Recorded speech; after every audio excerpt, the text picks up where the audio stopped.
kita bangun rumah kita, kehidupan kita di atas dasar firman Tuhan. Barang siapa yang membangun rumah di atas dasar firman Tuhan, Yesus bilang dia adalah orang yang bijaksana. Shalom, apa kabarnya hari ini? Luar biasa, karena kita punya Tuhan yang luar biasa. Iya, hari ini saya ingin kita sama-sama belajar tentang firman Tuhan, ya, tentang dua macam dasar. Bicara tentang bangunan dalam kehidupan kita. Saudara, segala sesuatu di hidup ini tentunya harus dibangun, amin. Kita lahir bukan hanya sekedar lahir, tapi hidup ini harus dibangun. Katakan hidup ini harus dibangun. Bilang kanan kirimu, hidupmu itu harus dibangun loh. Karena sesuatu yang tidak dibangun pasti akan jadi apa saudara? Kalau sesuatu nggak dibangun, ya tidak akan ada perubahan, nggak akan ada peningkatan. Tapi kita akan baca dulu bersama-sama. Mari buka bersama di dalam Injil Lukas pasal yang ke-6. Kita baca mulai ayat 46. Injil Lukas pasal yang ke-6 ayat 46, saudara ya. Baca bersama 1, 2, 3. Mengapa kamu berseru kepadaku Tuhan, Tuhan, padahal kamu tidak melakukan apa yang aku katakan. Ini dimulai dari kata-kata yang menusuk ya. Saudara merasa tertusuk enggak? Tertusuk atau tidak? Ya. Kenapa kamu berseru kepadaku Tuhan, Tuhan, padahal kamu tidak melakukan apa yang aku katakan. Seringkali kita melakukan hal yang sama enggak dalam hidup ini? Saudara tersinggung enggak dengan ayat ini? Enggak tersinggung? Ada orang di sini enggak? Yang merasa tersinggung angkat tangan. Yang tidak tersinggung angkat kaki. Berarti Anda sudah mati rasa ya. Dengan jelas, dengan keras Yesus berkata, mengapa kamu berseru kepadaku Tuhan, Tuhan, padahal kamu tidak melakukan apa yang aku katakan. Betapa seringnya kita sebagai orang Kristen, kita ke gereja tiap minggu, agama kita di KTP tulisannya Kristen. Ya, Kristen itu artinya apa? Pengikut Kristus. Tapi seringkali dalam hidup kita tidak melakukan apa yang Tuhan Yesus katakan. Saudara jadi orang tua, saudara punya anak. Dia pakai famnya saudara, marga saudara. Tapi dia nggak ngikuti apa yang saudara katakan. Saudara seneng enggak? Punya anak, pakai nama fam belakangnya saudara, tapi hidupnya sakarepe dia nggak mau ngikuti apa yang saudara kasih tahu. Ya, maka banyak yang bilang, udah kamu keluar aja dari kartu keluarga, ya Pak ya. Ya, ada anak enggak mau nurut sama orang tua, pakai nama saya lagi, ya. Demikian juga kalau kita ini mengaku kita anak Tuhan, percaya Tuhan Yesus, agama kita Kristen, tetapi mengapa kamu berseru kepadaku Tuhan, Tuhan, padahal kamu tidak melakukan apa yang aku katakan. Ayat 47 baca, 1, 2, 3. Setiap orang yang datang kepadaku dan mendengarkan perkataanku serta melakukannya, aku akan menyatakan kepadamu dengan siapa ia dapat disamakan. Kalau kita menjadi Kristen, menyebut diri kita pengikut Kristus dan kita melakukan apa yang Yesus dikatakan, maka Tuhan akan menunjukkan kepada siapa dia itu dapat disamakan. Setiap orang yang datang kepadaku dan mendengar perkataanku serta melakukannya, aku menyatakan kepadamu dengan siapa ia dapat disamakan. Ayat 48 baca bersama.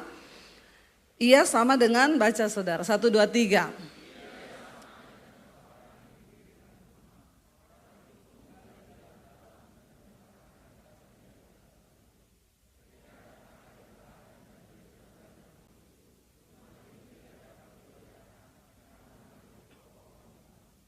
Ayat 49 baca saudara. Tapi tidak melakukannya.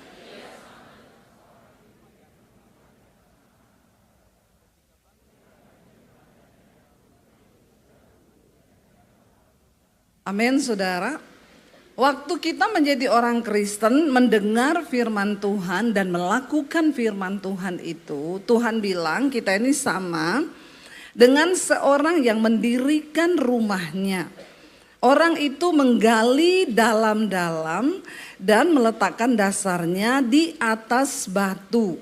Ketika datang air bah dan banjir melanda rumah itu tidak dapat digoyahkan karena rumah itu dibangun di atas dasar yang kokoh. Saya boleh bagi tisu Pak ya, udah mau kiamat dunia nih, panas sekali ya. Thank you Pak, Tuhan berkati. 2 tok lagi. 2 loh. Saudara, ya baik ya, kita akan melihat Yesus menyamakan orang Kristen yang mendengar firman dan melakukan firman itu seperti apa. Dia seperti orang yang bangun rumah. Hidup kita ini diibaratkan Tuhan sebagai sebuah rumah yang akan dibangun. Karena kita bukan cuma lahir tok, lalu kita hidup, lalu kita besar, lalu ya hidup ini dibawa kemana? Ya mengalir saja. Enggak ada orang hidup mengalir, amin. Ya hidupmu itu dibangun, ditata seperti orang mau bangun rumah. Dikatakan kalau orang mendengar firman lalu melakukan firman yang Tuhan sampaikan itu, dia disamakan dengan orang yang membangun rumah, dia menggali, digalinya dangkal apa dalam saudara dikatakan? Dalam. Kalau kita melihat zaman dulu itu saudara, orang bangun rumah itu di zaman Tuhan Yesus belum ada semen ya. Kalau saudara pernah pergi ke Israel, ya makanya kalau ada duit itu ya jangan hanya pergi ke Korea, ke Jepang ya, ke Bangkok. Coba nabung sedikit biar bisa pergi ke Yerusalem. Amin. Gak ada iman semua loh. Bengong aja apa, iya toh Bu. Cuma bilang iman aja kok berat loh. Bagaimana bisa melihat mujizat Tuhan? Orang bisa pergi ke Israel itu bukan karena ada uang loh. Amin. Gak yakin loh, ampuni mereka Tuhan ya. Yakin aja kagak loh. Bagaimana bisa ya mau terwujud. Ya benar saudara, orang bisa pergi ke Israel bukan karena ada uang, bukan karena dia kaya. Ada orang punya uang gak bisa pergi. Ada yang gak punya uang tapi bisa pergi. Itu saya ini 1 tahun 2 kali saya bolak-balik Israel. Ya dari zaman pandemi, ya zaman perang, mau roket jatuh, mau apa, pokoknya berangkat saya. Karena kalau belum waktunya mati, enggak mati. Enggak amin lagi ya. Bilang amin aja susah, saya ini sudah berkeringat loh di sini saudara ya. Mesti saudara dengerin khotbah mau bilang amin aja susah gitu ya. Saya 1 kali pelayanan di 1 kantor, lalu saya ketemu sekretarisnya, dia bilang gini, Bu enak ya ibu nanti mau ke Israel kan? Iya, saya bilang kamu mau gak pergi ke Israel? Mana mungkin Bu, orang saya gajinya berapa? Nggak mungkin, jangan bilang begitu loh, Tuhan tuh melihat hati. Orang bisa pergi ke Israel bukan karena dia punya duit, tapi karena perkenanan Tuhan, bilang amin. Terus dia bilang amin, bukan saudara yang saya suruh. Sekarang kau jadi rajin bilang amin. Ya, gara-gara sudah saya ngomong gitu baru amin ya, nggak disuruh amin juga amin. Ya. Lalu dia bilang gini, amin Bu saya percaya. Tiba-tiba bosnya datang. Saya bilang, Pak saya mau ke Israel, Bapak ikutlah, jangan cuma jalan-jalan keluar negeri yang lain aja, Bapak juga pergilah lihat Yerusalem. Waduh saya nggak bisa Bu, tanggal berapa? Tanggal itu saya lagi ada meeting gini-gini. Tapi nanti saya berangkatkan 10 orang, kamu mau nggak ikut?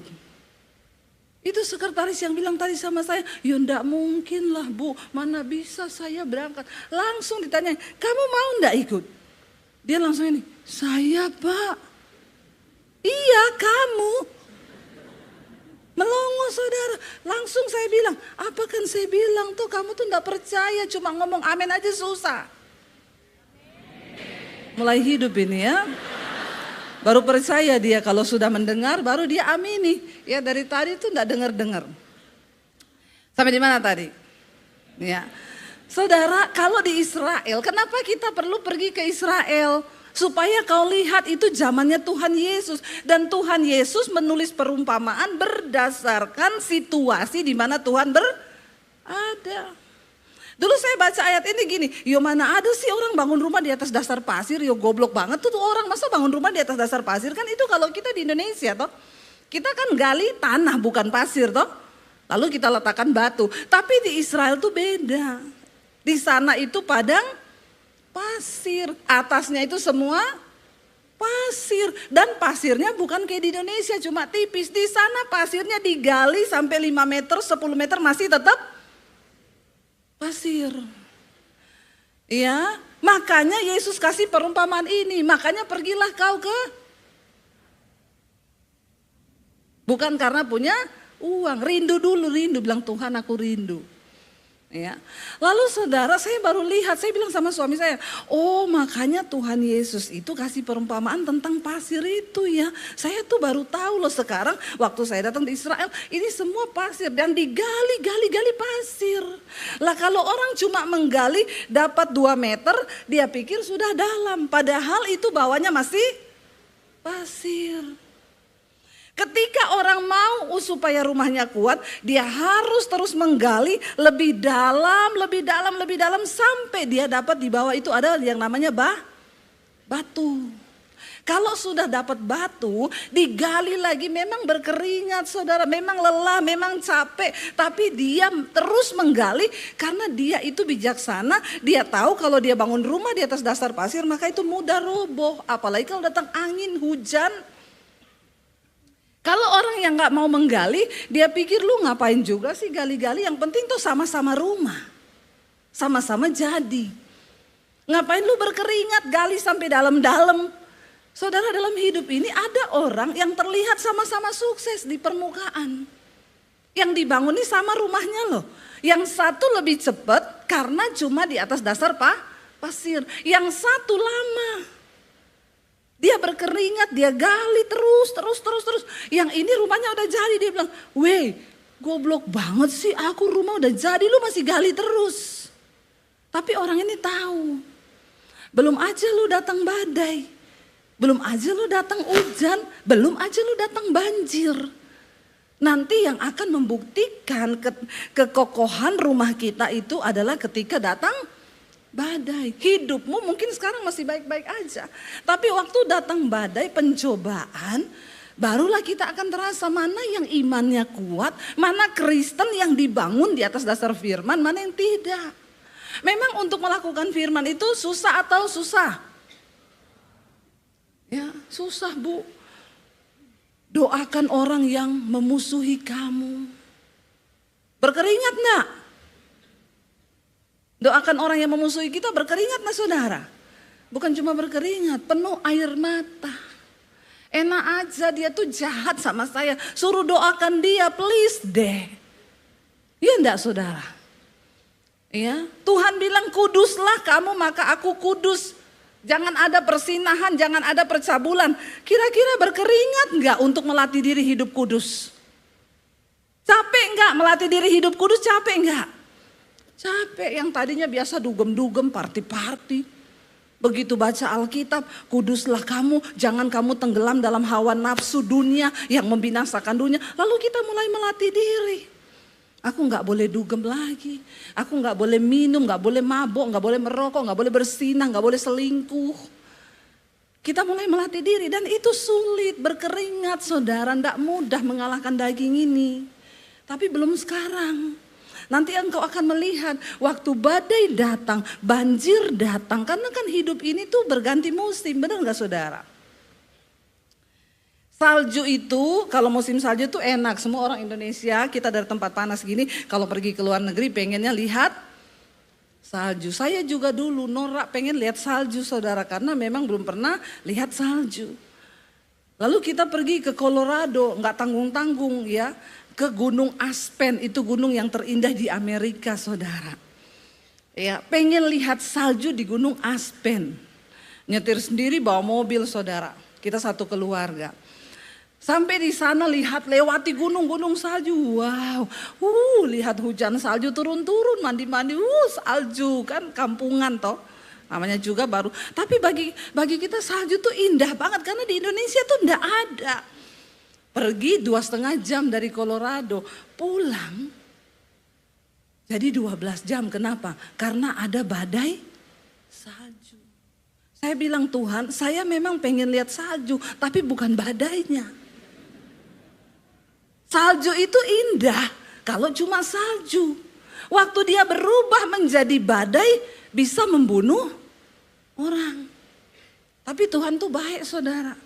Ya, baiknya tuh Tuhan tuh apa? Dia turut bekerja saya yakin. Waktu kita mau turun, ya, kita isi bensin di mana, dari atas aja apa? Nggak usah lah, nanti aja di tengah-tengah, turun aja dulu. Karena ini udah mau turun salju lagi. Turun saudara. Pas di tengah cari pom bensin, isi bensin. Jadi di tengah itu bensin kami full. Waktu mulai turun, mulai badai salju saudara. Wah itu saudara, tiap 5 menit harus turun dari mobil, cukurin itu kaca penuh dengan es, nggak bisa lihat. Ya itu mobil udah nggak bisa begini saudara, jadi turun dicungkilin esnya semua naik. Di dalam mobil pun sudah jadi beres, saya cukur begini tuh di dalam mobil. Padahal sudah pakai pemanas yang paling panas saudara. Itu dicukur begini tuh keluar es batunya loh. Lalu itu kita sudah mau lewat sini, jalan ditutup di sini, harus cari putar balik lagi. Dan di sana kan enggak kayak di Indonesia, ada rest area banyak. Turun makan bakso bisa. Di sana itu turun hutan, ketemunya beruang. Mati dah udah itu kalau turun bener. Ya lalu saudara, waduh saya tuh berdoa dalam nama Tuhan Yesus. Aduh Tuhan, satu teman kebelet lagi di mobil. Saya bilang, kenapa sih kamu kebelet lagi, suasananya begini? Bukan apa-apa kalau lu turun di bawah pohon itu diambil beruang, kita sih say goodbye dada aja ya, karena enggak ada yang mau tolong kamu. Jadi ya saudara berubah jadi 12 jam. Semua jalan ditutup. Mobil harus dikasih rantai bannya supaya enggak guling. Akhirnya kami lolos setelah 12 jam. Besoknya saya baca berita 6 orang meninggal. Karena mungkin kehabisan bensin, mati kedinginan itu sudah nggak bisa. Memang musim ini enak, salju itu enak. Tapi kalau berubah menjadi badai tidak enak. Kenapa Tuhan suruh kokohkan bangunan kehidupanmu? Karena satu saat hal yang kau pikir indah bisa berubah jadi tidak indah. Anak-anak muda, kau mengharapkan pernikahan yang wow. Ya, kita mengharapkan pernikahan yang luar biasa, waktu jatuh cinta itu luar biasa. Kau berbohong, aku pun percaya. Kau dustai, aku terus cinta. Coba kau pikir di mana ada orang segoblok itu. Kalau lagi falling in love jadi bodoh, semuanya dibutakan, bener nggak? Biar udah lihat kelakuannya cowoknya kayak begitu, tetap kau dustai, aku pun percaya. Kok bodoh banget sih? Kenapa kau harus membangun hidupmu di atas dasar firman? Supaya gak ada yang bisa bodohin kau, amin. Amin saudara, amin wanita-wanita hebat. Karena wanita super tuh hanya untuk pria super. Yang wanita-wanita bilang amin yang semangat. Ya supaya kau tidak tertipu dalam dunia ini. Bangun hidupmu di atas dasar firman. Kalau kau membangun hidup di atas dasar firman, kau hidup kudus, kau cari pasangan yang kudus, udah Tuhan jamin tuh bangunan kehidupanmu akan kokoh. Ya, amin. Ayo kita belajar. Gali lebih dalam, memang enggak gampang. Berkeringat, orang lain sudah kelihatannya sukses, rumahnya udah jadi, kok kamu masih gali terus? Enggak apa-apa. Ya, aku belum nikah enggak apa-apa, aku tunggu yang terbaik. Kapan lu nikah? Kok enggak nikah-nikah? Jika tidak hari ini mungkin minggu depan. Jika tidak minggu ini mungkin bulan depan. Jika tidak bulan ini mungkin tahun depan. Enggak apa-apa. Ya. Yang penting kita di dalam Tuhan. Amin saudara. Tapi jangan ditanya, kamu tobatnya kapan? Jika tidak hari ini, mungkin minggu depan. Kok gak tobat-tobat? Jika tidak minggu ini, mungkin bulan depan. Ya udah nasibmu gak berubah-berubah. Ya, ayo saudara, bangun hidupmu di atas dasar firman. Kenapa saudara? Yuk kita lihat bersama apa yang Rasul Paulus bilang dalam 1 Korintus 3 ayat yang ke-10 mulai. Di sana Rasul Paulus bicara tentang dasar dan bangunan saudara. Baca bersama 1, 2, 3. Sesuai dengan kasih karunia Allah yang dianugerahkan kepadaku, aku sebagai seorang ahli bangunan yang cakap telah meletakkan dasar dan orang lain membangun terus di atasnya. Tetapi tiap-tiap orang harus memperhatikan bagaimana ia membangun di atasnya. Ayat 11, karena tidak ada seorang pun yang dapat meletakkan dasar lain daripada yang telah diletakkan, yaitu Yesus Kristus. Kita ini sama-sama nih percaya Yesus nih ya. Dasar bangunannya sudah Tuhan Yesus nih, tapi kita harus memperhatikan. Ayat 12 berkata, entahkah orang membangun di atas dasar itu dengan emas, perak, batu permata, kayu, rumput kering, atau jerami. Sekali kelak pekerjaan masing-masing orang akan nampak. Karena hari Tuhan akan menyatakannya. Sebab ia akan nampak dengan api. Bagaimana pekerjaan masing-masing orang akan diuji oleh api. Ya, Rasul Paulus sudah meletakkan dasar untuk kita membangun kehidupan kekristenan kita, yaitu Kristus. Semua kita sudah tahu itu Tuhan Yesus. Tapi dengan apa kita membangun di atas dasar Kristus itu harus kita perhatikan, saudara. Ya, kalau kita membangunnya di atas dasar emas, perak atau kayu atau jerami, ya itu akan membuktikan keteguhan dari bangunan kita. Emas itu bicara tentang kemurnian, saudara. Lebih dimurnikan, emas itu makin dibakar makin murni ya. Kemarin emas naik tinggi, semua orang beli emas, saudara. Saya diam-diam aja, karena diam itu penghiburan, biar yang gak punya emas itu bisa lebih ya bersuka cita gitu. Oh yo diam itu emas ya, jadi yang lebih banyak diam itu lebih banyak emas. Dikatakan di sana, entah bagaimana engkau membangun, firman Tuhan itu emas yang bahan terbaik untuk kita bangun hidup. Tapi ayat ini bilang semua orang membangun. Ya ada yang dari kayu, ada yang dari emas, ada yang dari perak. Oke, jadi bangunannya. Tapi ada yang akan membuktikan kekokohan bangunan itu. Dikatakan semua akan diuji dengan api. Kalau emas ketemu api, maka dia akan semakin murni. Tapi kalau kayu ketemu api maka hancur, saudara. Lalu dikatakan begini, saudara. Ayat 14 berkata begini. Jika pekerjaan yang dibangun seseorang tahan uji, ia akan mendapat upah. Jika pekerjaannya terbakar, ia akan menderita kerugian. Tetapi ia sendiri akan diselamatkan. Tapi seperti dari dalam. Oke sih, selamat sih nanti karena masih tetap dalam Yesus, kecuali sudah meninggalkan Tuhan Yesus. Memang selamat, saudara. Tapi selamatnya seperti dari dalam. Saudara mau masuk surga gosong-gosong keriting begitu?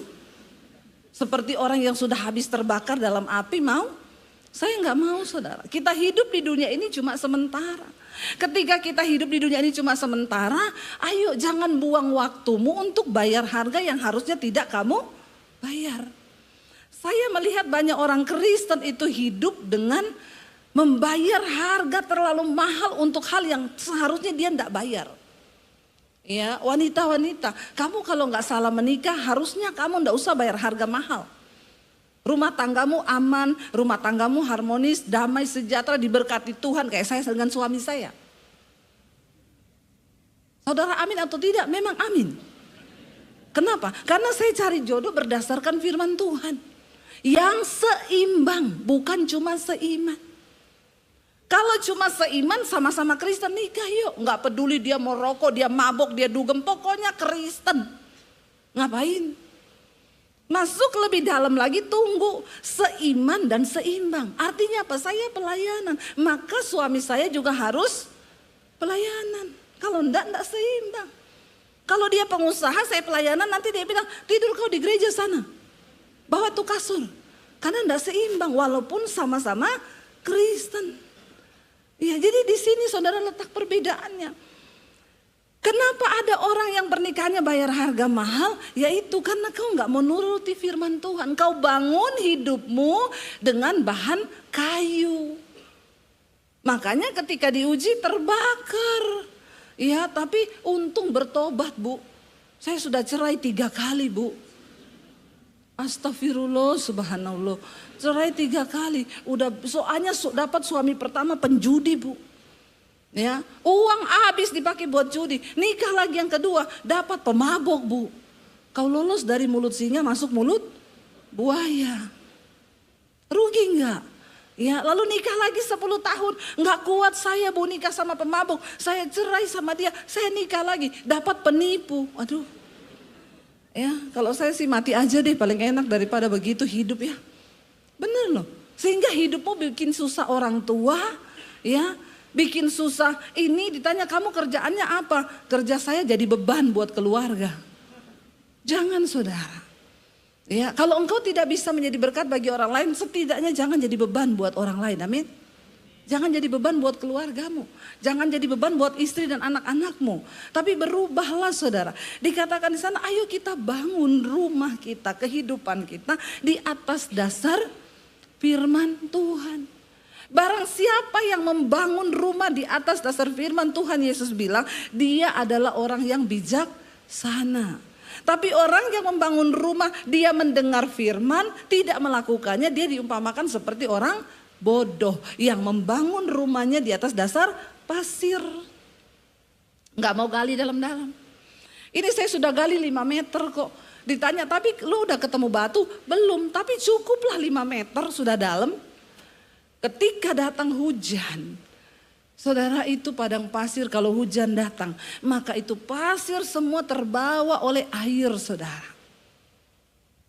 Sudah pasti rumah itu roboh. Tapi kalau dia dibangun di atas dasar batu, memang galinya lebih dalam. Hidup mencari perkenanan Tuhan tuh lebih susah. Nggak gampang. Kita disuruh kudus, kita disuruh begini, tapi lakukan saja apa yang Yesus katakan. Ini dunia nggak akan semakin baik loh, saudara.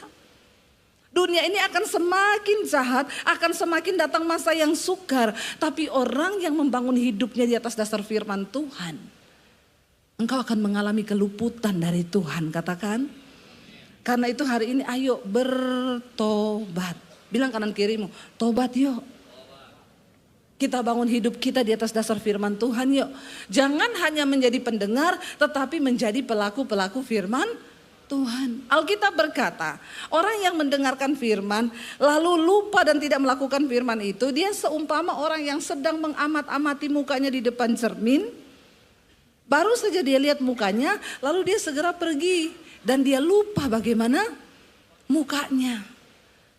Seperti itu orang yang mendengar firman dan tidak melakukannya. Tolong kalau multimedia bisa dapat ayat itu, ya ditayangkan, kalau enggak apa-apa. Orang yang mendengar firman tapi tidak melakukannya, dia seumpama orang yang mengamat-amati mukanya di depan cermin. Ya, lalu dia segera pergi dan dia lupa bagaimana dengan wajahnya, saudara. Ya, nah orang itu, saudara, kalau kita itu cuma ya melihat, mendengar firman. Nah, Yakobus 1 ayat 23. Nih saya dapat nih, Yakobus 1 ayat 23, baca. Ya. Yakobus 1 ayat 23 firman Tuhan berkata begini. Sebab jika apa? Seorang hanya mendengarkan firman saja dan tidak melakukannya, ia adalah seumpama orang yang mengamat-amati, yang sedang mengamat-amati mukanya yang sebenarnya di depan cermin. 24. Baru saja ia memandang dirinya, ia sudah pergi atau ia segera lupa bagaimana rupanya. Kira-kira saudara di sini ada yang lupa dengan wajahnya sendiri? Tolong angkat tangan. Coba ingat mukamu, ingat enggak dengan wajah kita? Semua ingat toh? Kalau enggak ingat bahaya loh. Berarti kau hilang ingatan. Mukanya sendiri saja tidak diingat. Ada cowok-cowok bilang, ingat Bu, kayak Ari Wibowo. Nah, kalau itu sih halu. Ya, halu itu, memaksakan diri. Kita semua pasti ingat muka kita. Saya tahu, oh di sini ada tai lalat saya. Saya tahu pipi saya yang sebelah kanan ini ada lesung pipinya. Saya tahu. Kenapa? Karena saya bercermin tiap hari. Lah bayangkan orang yang mendengar firman dan tidak melakukannya, dia itu kayak orang lupa diri. Kau baru saja lihat mukamu lalu kau pergi dan kau sudah lupa bagaimana wajahmu. Please saudara, jangan sampai kita jadi orang Kristen yang lupa diri, nggak tahu diri. Bagaimana rupa saya? Ya lupa saya. Nah hari ini firman Tuhan ingatkan, mari saudara kita jangan hanya menjadi pendengar saja, tapi kita menjadi pelaku firman Tuhan. Karena kalau kita sudah memilih kepada Yesus, sekali engkau pilih Yesus, habis-habisin deh buat Tuhan, amin. Kita habis-habiskan seluruh energi kita. Tuhan aku mau menggali lebih dalam, walaupun aku berkeringat, walaupun susah, tapi aku sudah pilih Yesus. Jangan pantang mundur, tidak setengah-setengah. Aku percaya Yesus, aku ikut Yesus, aku ikuti semua apa yang Dia katakan. Sebab itu yang akan membuat hidupmu berarti dan berharga saudara.